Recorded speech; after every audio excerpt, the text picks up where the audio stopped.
সুদানে যুদ্ধবিরতির জন্য মার্কিন যুক্তরাষ্ট্রের প্রস্তাবে সম্মত হয়েছে র্যাপিড সাপোর্ট ফোর্সেস আরএসএফ।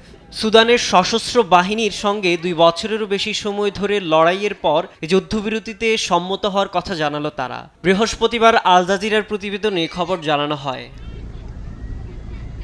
এক বিবৃতিতে আরএসএফ জানায় তারা যুদ্ধের বিপর্যয়কর মানবিক পরিণতির মোকাবেলা এবং বেসামরিক নাগরিকদের সুরক্ষা বৃদ্ধির জন্য মার্কিন নেতৃত্বাধীন মধ্যস্থতাকারী গোষ্ঠীর প্রস্তাবিত মানবিক যুদ্ধবিরতি মেনে নেবে।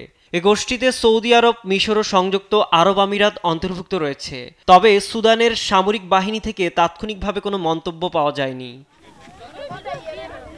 এক প্রতিবেদনে বলা হয় এই পরিকল্পনাটি 3 মাসের মানবিক যুদ্ধবিরতির মাধ্যমে শুরু হবে, যা একটি স্থায়ী রাজনৈতিক সমাধানের পথ তৈরি করতে পারে, যার মধ্যে একটি নতুন বেসামরিক সরকার অন্তর্ভুক্ত থাকবে।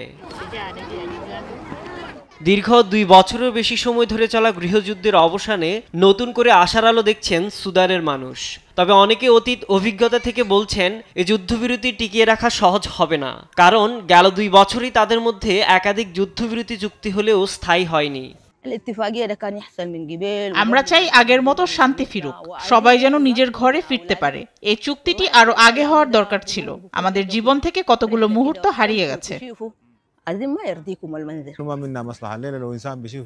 আরএসএফ কখনো যুদ্ধ মানেনি, আর মানবেও না। এর আগে জেদ্দা চুক্তি সহ আরো কয়েকটি চুক্তি হয়েছে, তাও আমরা বাস্তুচ্যুত হয়েছি।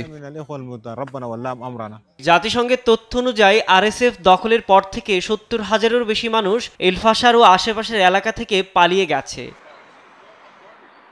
সাইদুজ্জামান, নিউজ ডেস্ক, দেশ টিভি।